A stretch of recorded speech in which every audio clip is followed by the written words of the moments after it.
Wa ma asabakum min musibatin fa bima kasabat aydikum. Ini juga berhubungan dengan takdir. Apa artinya? Dan apa saja musibah yang kau terima disebabkan dari buah tanganmu sendiri. Jelas.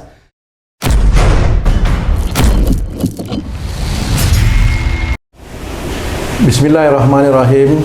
Assalamualaikum warahmatullahi wabarakatuh. Waalaikumsalam warahmatullahi wabarakatuh. Amin ya rabbal alamin. Para pemirsa dan sahabat beriman dimanapun berada, kita jumpa lagi di Ustadz Danu Official Channel. Semoga kita selalu dalam lindungan Allah Subhanahu wa Ta'ala. Amin ya rabbal alamin. Pada kesempatan kali ini kita akan ngaji lagi bersama guru kita semua, Pak Ustadz Danu. Assalamualaikum Pak Ustadz. Waalaikumsalam warahmatullahi wabarakatuh. Amin ya rabbal alamin. Pak Ustadz, sebagai seorang imam nih Pak Ustadz, kita kan kita diwajibkan untuk selalu berikhtiar untuk menafkahi keluarga seperti itu Pak Ustadz, istri dan anak. Nah, selain itu Pak Ustadz, apalagi nih ikhtiar apalagi yang mesti dilakukan oleh seorang imam itu agar dia dan keluarganya itu juga bisa terjaga dari api neraka, salah satunya, atau mengajak keluarganya itu selalu di jalan Allah supaya bisa masuk surga. Ikhtiarnya itu yang seperti apa gitu Pak Ustadz? Mohon pencerahan Pak Ustadz. Ya. Bismillahirrahmanirrahim. Assalamualaikum warahmatullahi wabarakatuh. Waalaikumsalam warahmatullahi wabarakatuh. Amin ya rabbal alamin. Jadi memang dalam berikhtiar untuk mencari rizki di dunia ini itu ikhtiar dunia. Untuk menafkahi istri, menafkahi anak itu dunia. Boleh itu muamalah biasa. Cuma cari pekerjaan yang harus yang halal juga. Jadi bukan ikhtiar di dunia tapi pekerjaannya nggak halal. Atau pekerjaan itu sepertinya halal, nggak taunya diharamkan, kan seperti itu. Banyak kasus yang seperti itu. Kemudian kelihatannya juga halal, nggak taunya di jadwal-jadwal tertentu haram. Seperti jadwal tertentu itu maksudnya kalau ada proyek kan bisa jadi haram. Kalau memang di situ ada gelembungan dan sebagainya itu jadi haram sebenarnya. Nah, nah itu juga harus dijaga. Kalau mamanya ada di ring seperti itu ya jangan ikut masuk di situ. Kalaupun umpamanya masuk situ ya kerjakan yang umum, yang nggak perlu nanti dikasih bonus dengan mereka ya nggak usah mau, karena ini bonus untuk bonus yang diambil dari mencuri. Nggak boleh seperti itu. Jadi harus belajar seperti itu, ikhtiar yang baik. Dan makanya ibadah bekerja itu bisa dianggap ibadah, bisa, tapi harus diceritakan kepada masyarakat, kepada jamaah itu bekerja yang mana yang bisa menjadikan ibadah, kan gitu ya. Bekerja mana yang menjadikan ibadah. Umpamanya dia dakwahnya kalimatnya benar, tekstualnya benar, tapi pada waktu dia dakwah dia bangga aja dilihatin orang jamaah datang mengeluh-elukan. Ya memang dia bisa aja dakwah itu melakukan pekerjaan karena dia menginginkan bizarohnya, gitu ya. Menginginkan bizarohnya, tapi dia tidak dapat lillahi ta'alanya. Jadi monggo-monggo aja kalau dia menginginkan bizaroh, ya monggo-monggo aja istilahnya. Tetapi pada saat dia itu bangga, apakah itu bisa menjadi ibadah? Padahal bangga itu keluar dari jalur ibadah. Jadi harus difahami seperti itu. Jadi tidak sembarangan kita bisa bercerita bahwa bekerja itu adalah ibadah. Seperti umpamanya tadi jawab benar pertanyaan, apakah dengan membimbing istri, anak-anak, istilahnya jangan sampai masuk neraka? Iya, itu secara teori memang benar. Tapi pada saat kamu itu memberikan masukan kepada istri atau kepada anak, ada nggak bahwa kamu itu merasa kamu itu benar, paling benar, pintar dan sebagainya, itu tetap dinilai oleh Allah Ta'ala. Nggak merasa imam itu Pak Ustadz. Iya loh.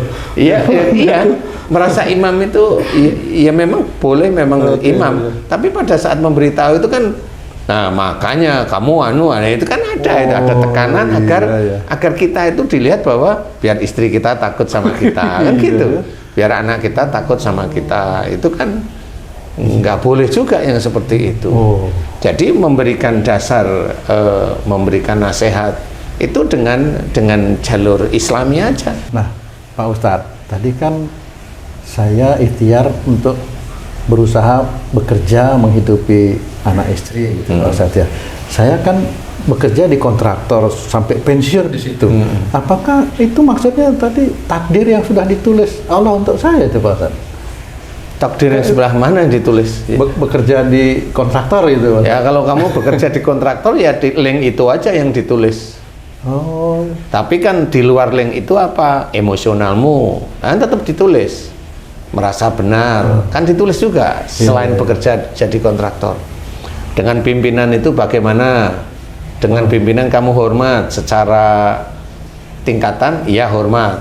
Tapi dengan pimpinan, saya juga ngikutin keputusan pimpinan saya. Yang mana nih keputusannya?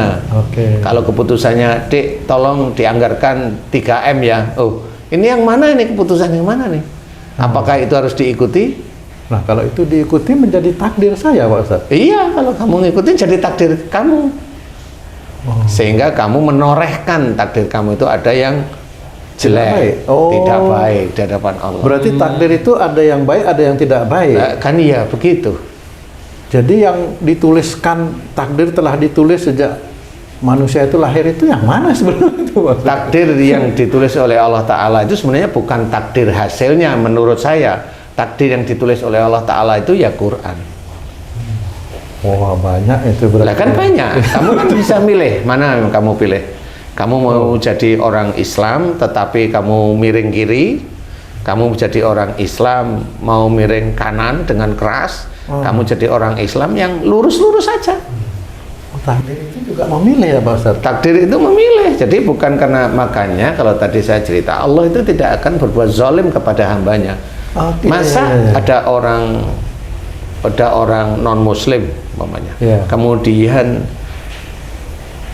dia ditulisnya apa oleh Allah Ta'ala, kan nggak ngerti hasilnya, kecuali dia ada hidayahnya Pak, petunjuk Allah itu ya macam-macam. Dia dengerin azan seneng, dia dengerin orang ngaji seneng, dia dengerin orang Islam itu rukun seneng. Nah, mulailah itu petunjuk, mulailah dia menorehkan takdirnya ke depannya.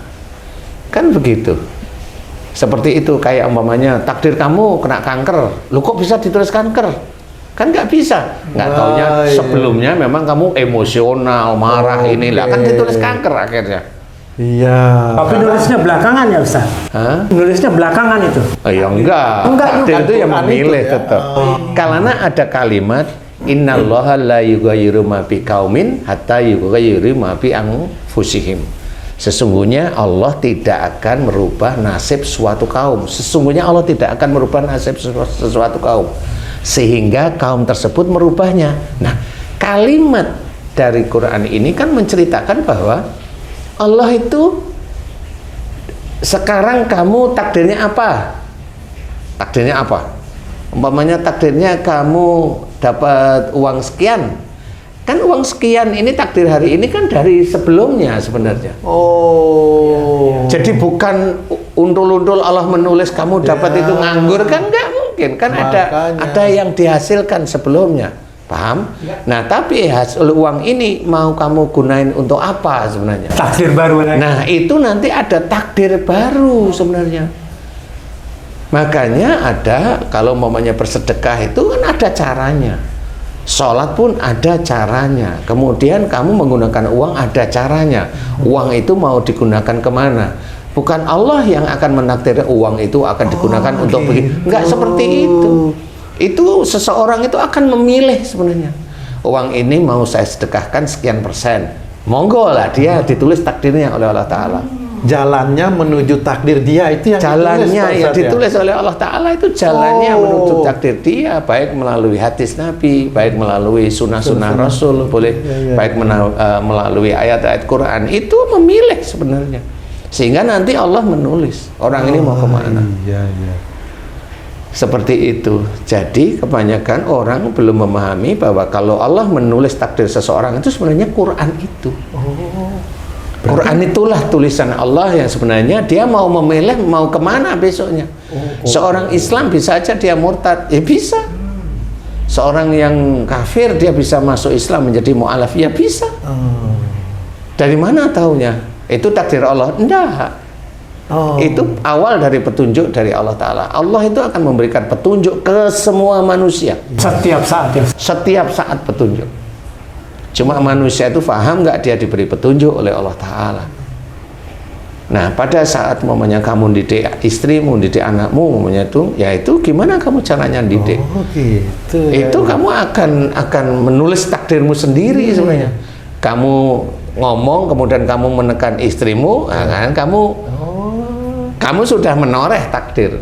Istri membantah, tulis lagi takdirnya beda lagi gitu ya Ustaz? Iya, nah pada waktu istri membantah, nah, kamu mau kemana nih? Iya. Sudah tahu, oh saya nggak boleh bantah-bantahan dengan istri. Ingat ayat Allah nggak boleh. Sehingga didiemin dulu aja istrinya bantah. Nah, nanti kalau udah tenang, kan bisa ngomong. Kenapa kamu tadi ngomong gitu? Ini kamu sudah menorehkan takdir lagi. Artinya kalau mau mengajak keluarga itu masuk surga, belajarnya lewat Quran itu Pak Ustaz. Lah iya. Baru nanti dipraktekkan. Iya, praktek. Quran itu kan bukan hafalan aja. Harus itu praktek. Maksudnya Ya, harus praktek. ditulis itu ya. Ya itu ditulis itu ya itu. Berarti benar yang Rasulullah bilang kalau mau selamat dunia akhirat pegang Quran dan Sunnah. Nah iya memang benar. Ya memang sudah benar. Jelas. Iya. Berarti dia harus mengerjakan. Kalau mengerjakan kan bukan takdirnya ditulis oleh Allah Ta'ala.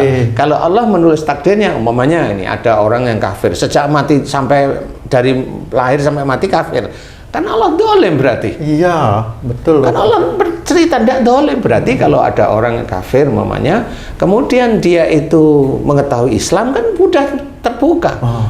Apa sih Islam? Membaca, belajar lah, akhirnya dapat petunjuk di situ.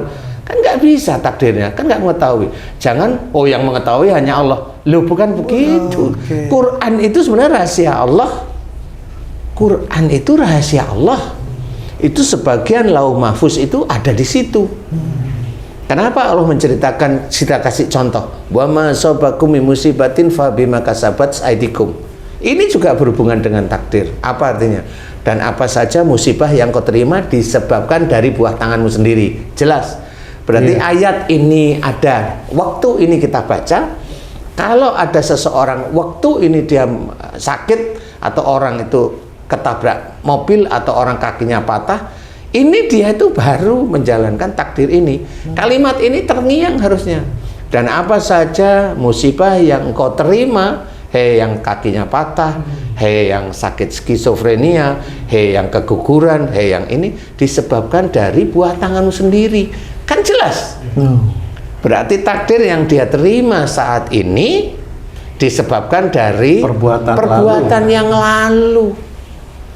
Itulah salah satu Allah nggak dolim itu di situ. Jangan ngomong itu kan sudah ditulis. Enggak seperti itu. Bener. Kalau ditulis oleh Allah Ta'ala itu dolim Allah. Enggak, Allah nggak seperti itu. Termasuk umur dan jodoh manusia. Sama semuanya. Manusia itu sendiri yang disuruh milih. Manusia itu sendiri yang dia harus memilih. Bagaimana caranya milih? Kalau kamu keras, emosional, mau menang sendiri, ya nanti akan ketemu sama orang yang mirip-mirip kamu.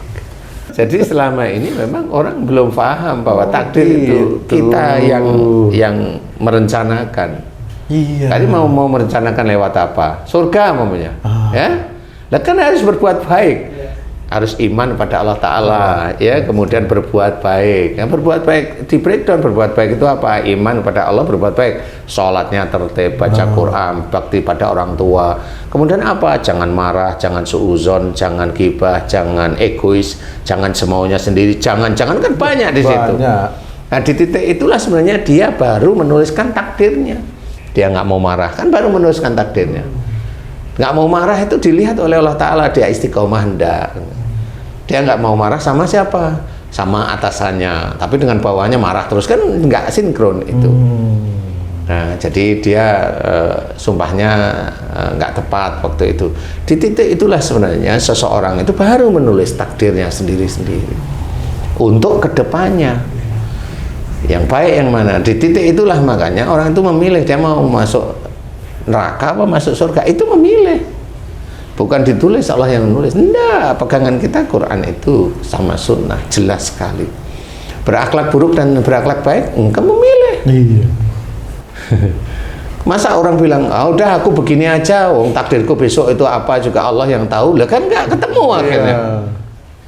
Jadi malas akhirnya kalau gitu. Iya, akhirnya ya jadi malas. Makanya ada usaha, ikhtiar dan sebagainya itu untuk menjadikan kita itu lebih baik. Orang-orang yang non muslim dia berusaha dengan gigih, ya dia dikasih rezeki sama Allah Ta'ala. Oh iya. Berusaha, berikhtiar itu harus wajib.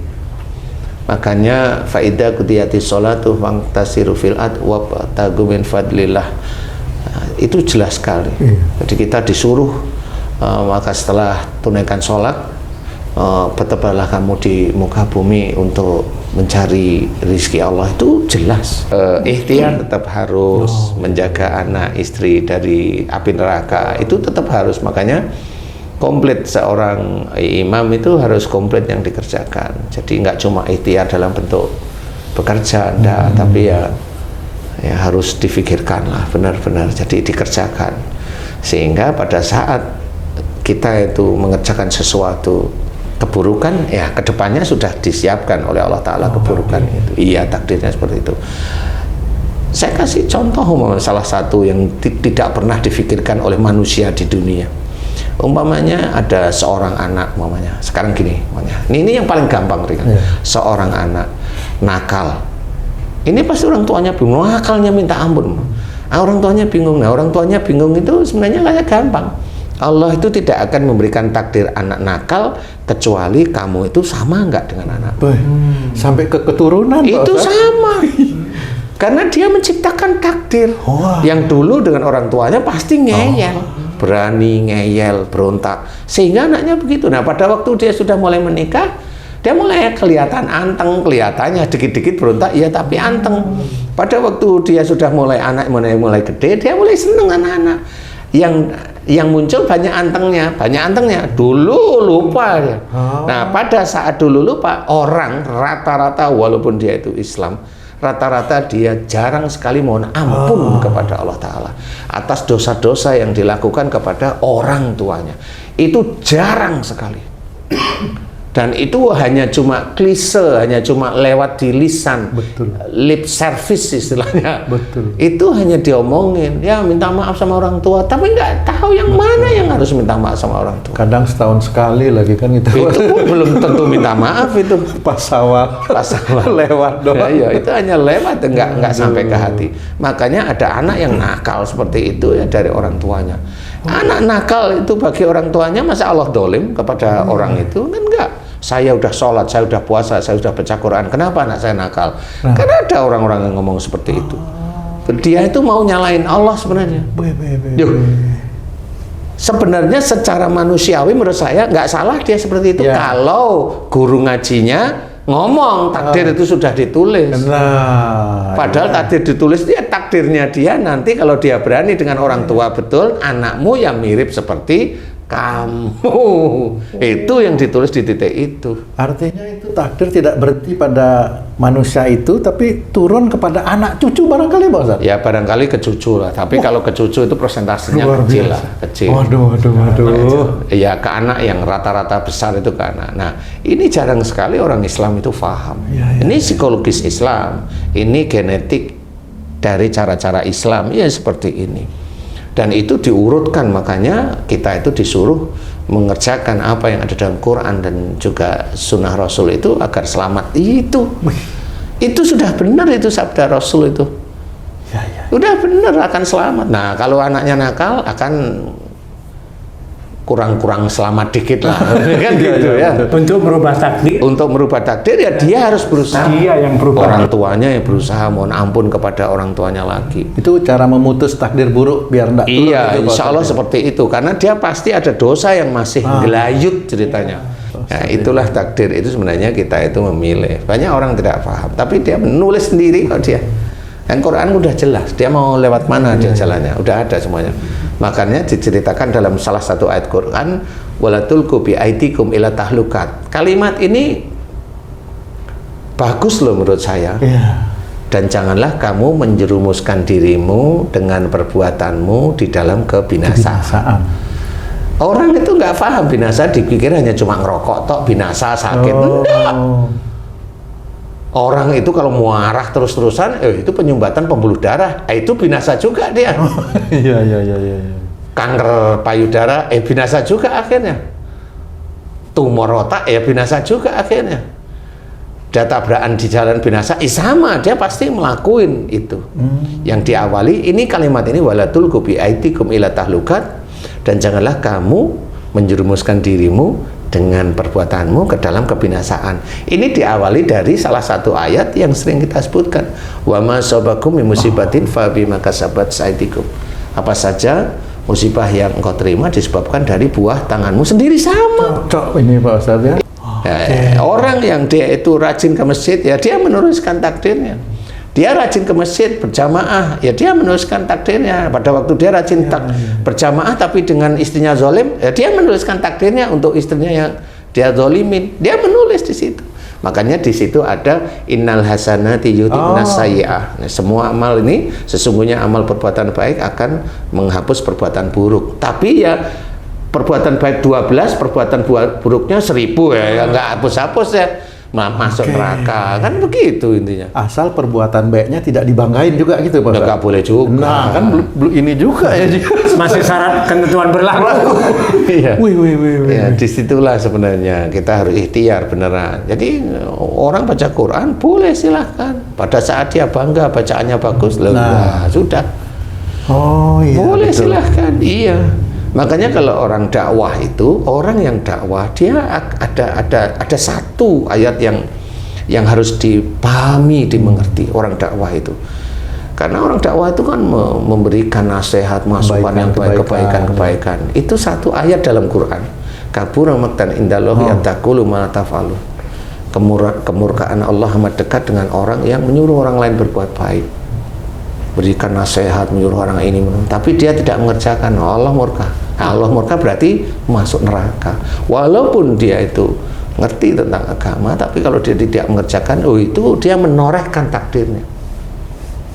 Dia menulis takdirnya. Kalau itu dilakukan terus-menerus dan dia bangga, dia nulis takdirnya yang keluar dari garis ketentuan Allah Ta'ala. Dia menulis takdirnya. Iya jelas, itu menulis takdirnya. Jadi tetap ada ikhtiar yang baik untuk menuliskan takdir-takdir kita.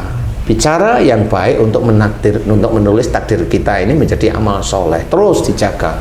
Berpikir yang baik agar kita menulis takdir kita dalam berpikir itu yang baik sehingga menjadi amal soleh. Mendengarkan sesuatu yang baik, kalau yang nggak baik, nggak enak, ya nggak usah marah, nggak usah jengkel, nggak usah. Itu kita menorehkan, menulis takdir kita ke depannya. Seperti itu. Makan sama, kalau kamu tuh makan itu ngawur, kamu menuliskan takdir, kamu makan untuk apa? Gitu ya Pak Ustadz? Iya. Detail gitu Pak Ustadz? Iya memang detail. Allah itu mah detail loh. Allah itu membuat tangan nggak lurus begini kok, kan ada jari. Jari pun nggak begini, jari masih bisa begini. Nah itu kan detail. Berhubungan semua. Semua kan berhubungan. Kalau kamu makan memang untuk hidup, ya masih bagus. Walaupun kamu tuh orang kaya, tapi makanmu secukupnya aja. Tapi kalau makan itu norak banget gitu ya. Norak. Makan itu udah kalau nggak makan mati lah, itu kan nafsumu. Nah itu ya sama, itu kamu menuliskan takdir bab makanan. Semua itu detail oleh Allah Ta'ala ditanyain. Kan seperti itu. Pada saat nanti kamu dikasih nikmat sama Allah, bersyukur apa enggak, Allah itu detail. Makanya seseorang yang ingat pada Allah Ta'ala, ya ingat itu. Mau makan, ingat pada Allah Ta'ala, makan yang normal. Kalau diajak ngomong, berpikir ini yang ngajak ngomong saya ini omongannya tidak baik ya, nggak usah diomongin yang jelek-jelek. Itu kan berpikir agar dia tidak sakit hati karena banyak teman. Ya sudah, diam aja. Nah itu sama menulis takdir untuk otak kita. Semuanya. Jadi makanya dalam salah satu hadis itu, kehidupan dunia itu penjara bagi orang yang takwa. Itu memang benar. itu sepertinya penjara. Tapi kalau itu bisa kita lakukan dalam kehidupan sehari-hari, ya insya Allah Allah juga memudahkan. Begitulah, ikhtiar tetap, takdir juga harus dipahami. Kalau orang itu sudah mengerti, tadinya sudah ditulis oleh Allah Ta'ala, ngelokro dia pasti. Iya. Ngelokro dia pasti. Nah, di titik itulah ada kalimat, makanya tadi kalimat menggeliti itu wala tulqu bi aidikum ila tahlukat, dan janganlah kamu menjerumuskan diri dengan perbuatanmu ke dalam kebinasaan. Itu jelas sekali. Berarti sebenarnya orang itu bisa aja matinya dia itu dia yang menulis. Allah yang mencatat, Iya, maksudnya. betul. Dia yang menuliskan sendiri langkah-langkahnya. Nulis-nulisnya. Akhirnya Allah yang mengizinkan. Makanya ada orang sakit diizinkan. Kenapa dia sakit? Kenapa kemudian dia berobat ke dokter? Kan ikhtiar namanya. Iya. Kalau Allah memberikan kesembuhan, sembuh. Kalau Allah nggak memberikan kesembuhan, ya nggak sembuh. Makanya harus berusaha. Makanya berusaha, tapi yang baik, yang sesuai dengan syariat Islam, yang sesuai dengan fikih hukum-hukum Islam, yang sesuai dengan sunnah, yang sesuai dengan hadis Nabi. Seperti itu. Mudah-mudahan ini bisa menjadikan gambaran bahwa ikhtiar itu tetap diperlukan oleh kita. Iya. Tidak hanya cuma berdoa saja, tapi kerjakan dari doa yang baik-baik itu, kerjakan ikhtiar. Mudah-mudahan manfaat. Allahu a'lam. Alhamdulillah. Terima kasih banyak Pak Ustadz penjelasannya. Para pemirsa dan sahabat beriman dimanapun berada, demikian tayangan video kami kali ini. Kami mohon maaf atas kesalahan dan terima kasih atas perhatiannya. Wassalamualaikum warahmatullahi wabarakatuh. Waalaikumsalam warahmatullahi wabarakatuh. Alhamdulillah.